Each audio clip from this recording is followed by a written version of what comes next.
ಸ್ನೇಹಿತರೆ, ಇವತ್ತಿನ ಮತ್ತೊಂದು ವಿಡಿಯೋಗೆ ಸ್ವಾಗತ.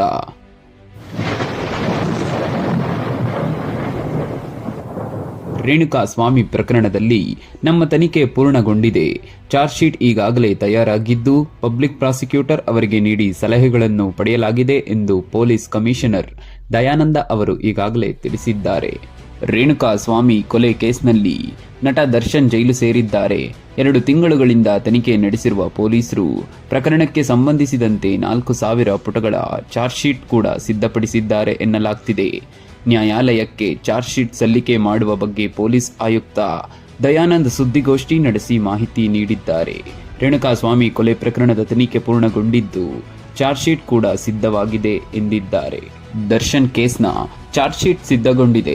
ಇನ್ನು 1 ಅಥವಾ 2 ದಿನಗಳಲ್ಲಿ ಆರೋಪ ಪಟ್ಟಿಯನ್ನು ನ್ಯಾಯಾಲಯಕ್ಕೆ ಸಲ್ಲಿಸಲಿದ್ದೇವೆ ಎಂದು ಪೊಲೀಸ್ ಕಮಿಷನರ್ ದಯಾನಂದ್ ಹೇಳಿದ್ದಾರೆ.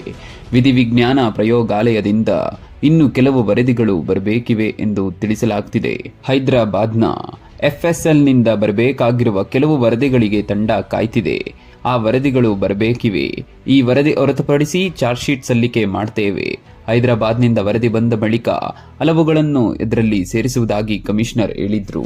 ರೇಣುಕಾ ಸ್ವಾಮಿ ಕೊಲೆ ಕೇಸ್ನಲ್ಲಿ ನಟಿ ಪವಿತ್ರ ಗೌಡ A1 ಆಗಿದ್ದು ದರ್ಶನ್ A2 ಹಾಗೂ ಆಪ್ತ ಸಹಾಯಕ ಪವನ್ A3 ಆಗಿದ್ದಾರೆ. ಪವಿತ್ರ ಗೌಡಗೆ ರೇಣುಕಾ ಸ್ವಾಮಿ ಕೆಟ್ಟದಾಗಿ ಮೆಸೇಜ್ ಮಾಡಿದ ವಿಚಾರಕ್ಕೆ ಕೊಲೆ ನಡೆದಿದೆ ಎಂಬುದು ಪೊಲೀಸರ ತನಿಖೆಯಿಂದ ಬಯಲಾಗಿದ್ದು ನಟ ದರ್ಶನ್ ವಿರುದ್ಧ ಹಲವು ಸಾಕ್ಷಿಗಳು ಸಿಕ್ಕಿವೆ ಎನ್ನಲಾಗ್ತಿದೆ.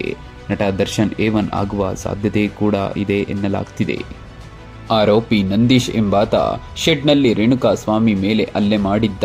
ಮೆಗ್ಗರ್ ಮಷಿನ್ ಬಳಸಿ ಕರೆಂಟ್ ಶಾಕ್ ನೀಡಲು ಸಹಾಯ ಮಾಡಿದ್ದ.